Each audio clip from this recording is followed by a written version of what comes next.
जो इन्होंने 70 साल 75 साल जो गन कल्चर बेचा, बच्चों को खराब करने का काम किया, उस कल्चर से लोग फेड अप हो गए। चाहे वो कश्मीर का आवाम हो, चाहे वो जम्मू का आवाम हो। People want change, people want development, people want piece, people want prosperity. उसी तरफ ये चुनाव बढ़ता है। बड़ा क्लियर स्टैंड है कि जो देश के विरोध में बात करेगा वो जेल की सलाखों में रहे। ये कहते हैं जो देश के विरोध में काम करेगा उसको हम जेल से बाहर निकालने का बात करेंगे। ये विचारों की लड़ाई है। इसलिए मैं बड़ी बार कहता हूँ विकास हमारा डीएनए है। अटल जी जब देश के प्रधानमंत्री बने अनेक विकास के कार्य हुए। पिछले 10 वर्ष से मोदी जी ने देश संभाला हुआ है, अनेक विकास के कार्य हुए। चौमुखी विकास हो रहा है। विकास भारतीय जनता पार्टी का डीएनए है। बट ये जो चुनाव है ये पहला चुनाव है जो 370 समाप्त होने के बाद है, 35 से समाप्त होने के बाद है। ये पहला चुनाव है जो तिरंगे के नीचे चुनाव लड़ा जा रहा है। दैट इज वाई दिस चुनाव इज डिफरेंट। ये देश की इंटीग्रिटी का चुनाव है। ये राष्ट्रभक्त और राष्ट्र विरोधी ताकतों के बीच चुनाव है। कि बढ़ चढ़कर इसमें हिस्सा लीजिए और भारतीय जनता पार्टी के जहां भी कैंडिडेट्स हैं उनको सबको अपना आशीर्वाद। नमस्कार। जम्मू कश्मीर में तीसरे चरण का मतदान जो है वो भी अब समय कुछ ही रह गया है और इस बीच अगर बात की जाए पूरे 1 महीने से हमारी लगातार कोशिश रही है कि अलग अलग जगहों पर जाया जाए, लोगों से भी बातचीत की जाए, उनका क्या कहना है, उनका क्या मानना है और उसके साथ उम्मीदवारों के पास भी हम जा रहे हैं, उनका क्या फोकस है, विजन है अपने इलाके को लेकर, जम्मू कश्मीर को लेकर, वो भी हम आप तक पहुँचाने की कोशिश कर रहे हैं। और आज हम कठुआ ज़िले की अगर बात की जाए वहाँ के जसरोटा विधानसभा क्षेत्र के बीजेपी के उम्मीदवार राजीव जसरोटिया जी के घर पर हैं। उन्हीं से आज हमारी भेंट हो रही है। सर बहुत बहुत स्वागत है आपका। बहुत बहुत धन्यवाद। सर सबसे पहला सवाल है, लगातार आप लोगों में जा रहे हैं, किस तरह का आप लोगों की तरफ देख रहे हैं, उनका क्या रुझान है, किस तरह का माहौल बना हुआ है? सर देखिए, जिस तरीके से जो समर्थन और जो जन विश्वास लोगों में भारतीय जनता पार्टी और आदरणीय प्रधानमंत्री साहब के प्रति जो विश्वास है उसका निश्चित तौर पे हमें बहुत बड़ा लाभ मिल रहा है। और लोगों का इतना आशीर्वाद, इतना प्यार, ये सीधा डायरेक्ट सिग्नल है कि जिस तरफ चुनाव को जाना चाहिए। मैं इस जिले की बात नहीं कर रहा, मैं पूरे जम्मू संभाग की बात कर रहा हूँ और जम्मू संभाग के साथ साथ कश्मीर संभाग में भी टोटल ट्रांसफॉर्मेशन, टोटल चेंज। जो वोटर का जो मूड है वो दिखाता है कि लोगों ने मन बनाया है कि भारतीय जनता पार्टी सरकार बनाए। अभी आपकी विधानसभा की बात की जाए तो आप उनसे मिल रहे हैं, आपको पहले से, क्योंकि आप यहाँ के रहने वाले हैं, उनकी क्या दिक्कतें हैं, क्या परेशानियाँ उनको रही हैं, क्या आपको दिख रहा है कि आने वाले समय में उसको दूर? देखिए, डिलिमिटेशन के बाद एक नई कॉन्स्टिट्यूंसी का गठन हुआ और इसमें मैं पहले कठुआ से नुमाइंदगी की। इसमें मोर देन 60%, अप्रॉक्सीमेटली टचिंग 60% मेरा पुराना इलाका है। कुछ नया इलाका जुड़ा है जो जहाँ से मेरा जन्म स्थान है, हीरानगर, जो हमारी होम टाउन है। कुछ बसोली का है, कुछ बिलावर का है। बेसिकली बिलावर वाला इलाका भी पहले वो हीरानगर का इलाका। तो कुल मिला के ये बड़ा टफ टेरेन है। टफ टेरेन सेंस कि 2 वोटर 90,000 के करीब करीब है, but area is very vast, बहुत बड़ा एरिया है। और इसलिए जब भी हम इसके लिए बात करते थे, डिलिमिटेशन को लेके बात करते थे, हमेशा हम कहते थे कि ये जो टेरेन है, इस टेरेन की हमेशा अनदेखी हुई है और इस टेरेन में बहुत सारी समस्याएं हैं। बिजली को लेकर, सड़क को लेकर, पानी को लेकर बहुत सारी समस्याएं। जो मेरे साथ क्षेत्र जुड़ा था उसमें कमी आई है। बहुत सारा 2014 के बाद बहुत सारा काम हुआ है, बट स्टिल बहुत सारा काम होना बाकी है। कुछ निराशा देखने को मिलती है लोगों में? नहीं, बहुत बढ़िया लोगों का माहौल है। जो पार्टिसिपेशन में इस पर्व में देख रहा हूँ, चुनावी पर्व में जो लोगों की पार्टिसिपेशन देख रहा हूँ, उसको देखते हुए लोगों में बहुत उत्साह है। People are for change, people are fed up with this system. जो इन्होंने 70 साल 75 साल जो गन कल्चर बेचा, बच्चों को खराब करने का काम किया, उस कल्चर से लोग फेड अप हो गए। चाहे वो कश्मीर का आवाम हो, चाहे वो जम्मू का आवाम हो। People want change, people want development, people want piece, people want prosperity.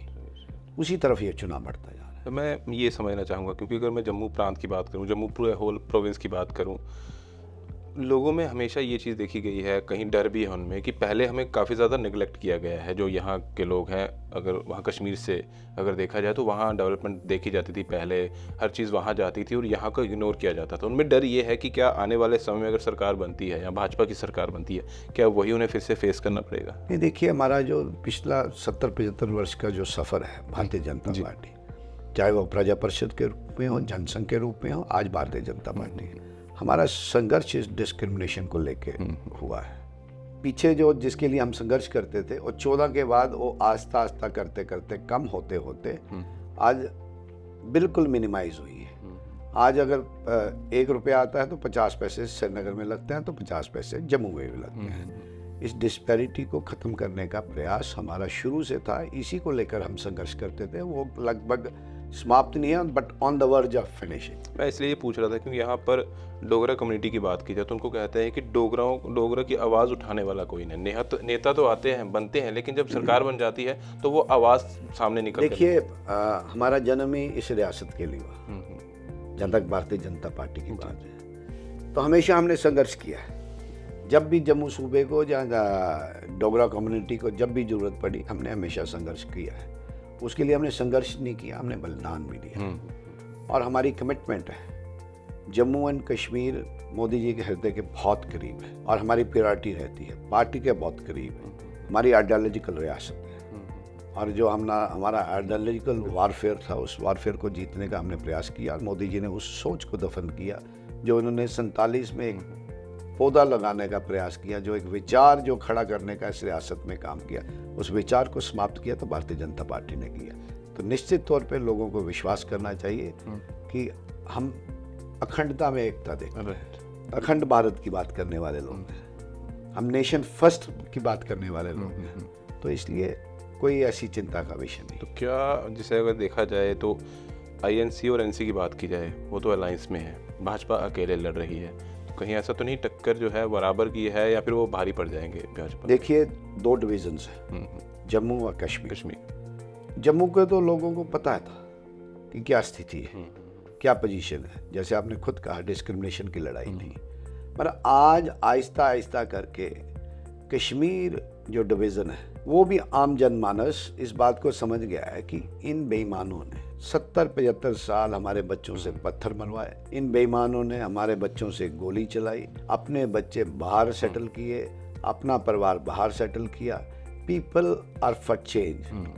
अब उदाहरण के तौर पर 2.5 करोड़ टूरिस्ट इस वक्त जम्मू कश्मीर में आया, तो काम किसको मिला, रोजगार किसको मिला? वहाँ के दुकानदार को, वहाँ के शिकारा वाले को, वहाँ के होटल वाले को, वहाँ के चाय वाले को, वहाँ के ढाबे वाले को, वहाँ के ऑटो वाले को। तो लोग इस हड़ताल कल्चर, स्टोन पेल्टिंग कल्चर से लोग बाहर निकलकर नया जम्मू कश्मीर बनाना चाहते हैं। और ये चुनाव भी उसी तरफ बढ़ रहा है। अमन शांति लोग चाहते हैं, ये चुनाव उसी दिशा में बढ़ता हुआ नजर। मेरा फिर से वही सवाल है, कहीं वो भारी पड़ेंगे? वो मिलकर लड़ रहे हैं। नहीं, मेरे को लगता नहीं है। अच्छा, मेरे को लगता नहीं है। जम्मू सूबे में ही हमारा ये जिला आता है, इनके पास कैंडिडेट तक नहीं है। They are nowhere in the field, कहीं भी ये चुनावी मैदान में नहीं है। लोग इनको एक्सेप्ट नहीं कर रहे हैं, लोग इनको समर्थन नहीं दे रहे हैं, लोग इनकी पॉलिसी प्रोग्राम से फेड अप है। मैनिफेस्टो की बात की जाए, हर जब भी चुनाव होते हैं तो पार्टी की तरफ मैनिफेस्टो जो है वो जारी किया जाता है लोगों की भलाई के लिए। भाजपा की तरफ से अभी आया, आईएनसी की तरफ से तो आया नहीं, एनसी की तरफ से आया। एनसी का मैनिफेस्टो आपने देखा होगा, जो उनकी तरफ से बातें कही गई। देखिए, बहुत साफ, वेरी लाउड एंड क्लियर कि जब भी पॉलिटिकल पार्टीज चुनाव में जाती हैं, अपना पिछला लेखा जोखा, पीछे क्या है किया हमने, इस 75 वर्षों में, 78 वर्षों में एक जमात ने देश में राज किया, दैट्स कांग्रेस, और एक जमात ने जम्मू कश्मीर में राज किया, that's national conference. Their agenda is very very clear. वो 47 में जो मंशा पाली थी, जो 47 में उनका एजेंडा था, आज भी 2024 में उनका एजेंडा वही है। जिस मैनिफेस्टो की आप बात कर रहे हैं, उनका मैनिफेस्टो कहता है कि आप सरकार वापस लाइए, आप सरकार वापस लाइए। हम 370 और 35A को रिवाइव करने की बात करते हैं। वो कहते हैं आप सरकार वापस लाइए। 370-35A लाने का मतलब सीधा सीधा मतलब है कि they want one nation, they want 2 flags, one nation, they want 2 constitutions, one nation, they want 2 prime ministers. उनका बहुत साफ संदेश है। Very loud and clear. दूसरा वो कहते हैं कि हम पाकिस्तान से बात करेंगे, उनका जो मैनिफेस्टो है वो कहता है पाकिस्तान से। No state government has a mandate to talk to any country. किसी भी देश की सरकार से देश की दूसरे देश की सरकार बात करती है, ना कि कोई प्रदेश सरकार। मैसेज देने का काम किया उन्होंने कि जो 47 में हम चाहते थे कि ये जम्मू कश्मीर अलग रियासत नहीं अलग देश बने, ये उनका एजेंडा है। आप कहते हैं ये उनका manifesto national, no, it is a manifesto given by ANC, authenticated by Congress. Congress ने उस मैनिफेस्टो के बाद अलायंस किया है और उसके ऊपर दूसरी मोहर पाकिस्तान ने लगाई है। पाकिस्तान के डिफेंस मिनिस्टर ने कहा है कि जो एजेंडा जिस इशू को लेकर हम चले थे वो भली भांति कांग्रेस और National Conference is acting as ambassador of Pakistan. बड़ी चिंताजनक विषय है।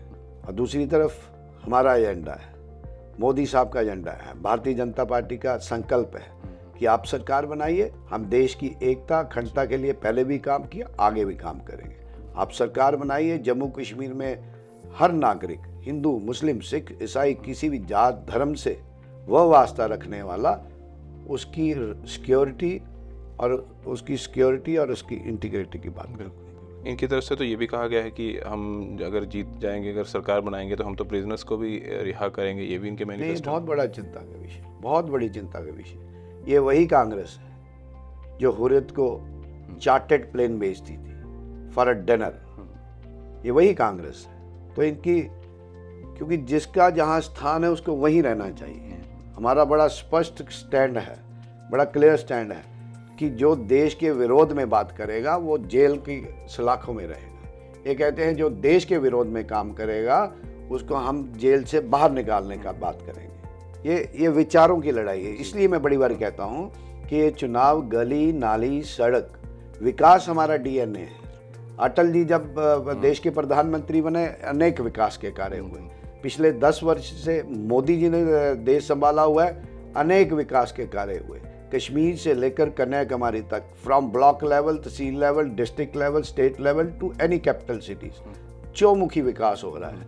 विकास भारतीय जनता पार्टी का डीएनए है।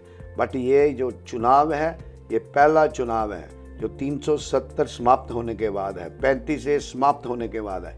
ये पहला चुनाव है जो तिरंगे के नीचे चुनाव लड़ा जा रहा है। दैट इज वाई दिस चुनाव इज डिफरेंट। ये अलग चुनाव है। अभी जाकर जैसे कहते हैं कि तिरंगा है वो कश्मीर में लाल चौक में चढ़ाया जा रहा है। टूरिस्ट आपने कहा कि 2.5 करोड़ के करीब जो है वो जम्मू कश्मीर में आया है। अमन अमान जो है वो कश्मीर में भी देखने को मिल रहा है और जम्मू में भी काफ़ी ज़्यादा तरक्की हो रही है। क्या पिछली सरकारों में ऐसी क्या कमियां रही या ये चीज़ें पहले देखो, आज बहुत बड़ा अंतर आपके सामने है। आज जितना तिरंगा 15 अगस्त 2024 में जितना तिरंगा कश्मीर में लहराया गया, इतना हिंदुस्तान में कहीं नहीं लहराया गया। जब इनका शासन था, इनकी सरकार थी, वहाँ पाकिस्तान और आईएसआई के झंडे फहराए जाते थे। आज ये बदला हुआ मोदी जी का नया जम्मू कश्मीर है। ना आज इधर पत्थरबाजी है, ना आज इधर प्रॉक्सी गवर्नमेंट का जो रवाज इन्होंने चलाया, जो कैलेंडर सिस्टम, हड़ताल सिस्टम, आज वो भी नहीं है। रियासत वही है, लोग वही हैं, हब्बो हवा भी वही है। मोदी जी ने कहा था आप सत्ता परिवर्तन कीजिए, हम व्यवस्था परिवर्तन करेंगे। आज व्यवस्था परिवर्तन का बेहतरीन नमूना है जो कश्मीर में जो आज माहौल है। कश्मीर के लाल चौक में जहाँ दिन को भी नहीं जाया जाता था, आज वहाँ तिरंगा भी लहराया जाता है, वहाँ जन्माष्टमी का जुलूस भी निकाला जाता है। नया जम्मू कश्मीर है, मोदी जी का नया जम्मू कश्मीर। अभी अपने विधानसभा को लेकर आपका क्या विजन, क्या फोकस है अपने लोगों को लेकर, क्योंकि युवाओं को भी देखना है, बेरोजगारी को लेकर भी देखिए, सरकार की बड़ी डायरेक्ट स्पष्ट अप्रोच है। एक तरफ उनका एजेंडा है, मोदी जी कहते हैं सरकार बनाइए, 1.25 करोड़ की रियासत में 5 लाख नौजवानों को रोजगार देने की बात करते हैं। जितने भी इश्यूज नौजवानों को लेकर है उनको हल करने की बात करते हैं। जो नौजवान पढ़ने वाले नौजवान हैं उनको कोचिंग देने की बात करते हैं, उनकी ट्रैवलिंग अलाउंस की बात करते हैं। PM-SSS स्कीम के अंतर्गत बच्चों को पढ़ाने की बात मोदी सरकार करती है। और जहाँ तक इस कॉन्स्टिट्यूंसी की बात है, बहुत सारे इंडस्ट्रियल एरिया सेटअप हुआ है और ये विकास के नए साधन खोजने का सरकार प्रयास कर रही है। क्यों? मोदी जी की प्रायोरिटी, भारतीय जनता पार्टी की एक ही प्रायोरिटी है, इस रियासत में अमन हो, शांति हो, peace, prosperity and progress. This is agenda. और दूसरा, मोदी जी कहते हैं सबका साथ, सबका विश्वास और सबका विकास। सबको साथ लेके चलेंगे, सबको विश्वास में लेके चलेंगे और सामूहिक विकास करने की बात। एक शिकायत जो है वो लोगों में हमेशा रहती है, और चाहे जम्मू कश्मीर की बात की या पूरे भारत की बात की जाए, उनमें यही रहता है कि जब चुनाव होते हैं जो प्रत्याशी हैं वो मिलने तो आते हैं, जीतने के बाद जब वो सत्ता में आ जाते हैं वो कहीं दिखाई नहीं देते हैं, मिलने नहीं आते। ये डिपेंड करता है पर्सन टू पर्सन। मैं 2014 में चुनाव जीता, 3 साल के लगभग हम MLA रहे, आज भी लोगों के हम बीच में हैं। 24/7/365। बाकियों को मैं जवाब नहीं दे सकता।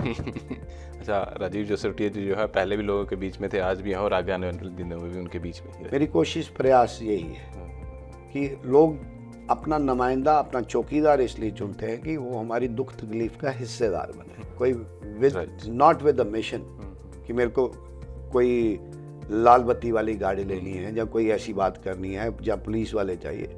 ये एक कार्य है, लोगों की सेवा का रास्ता है, तो हमने ये चुना है।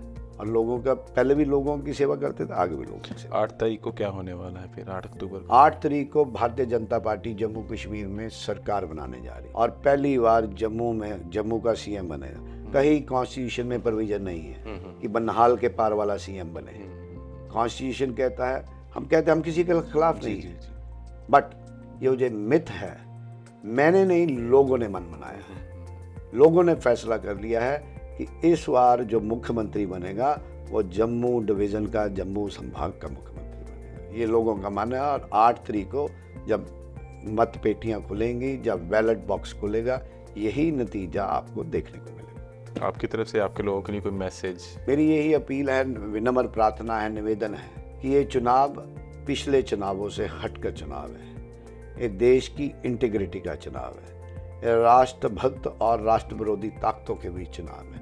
फैसला आपको करना है, निर्णय आपको करना है।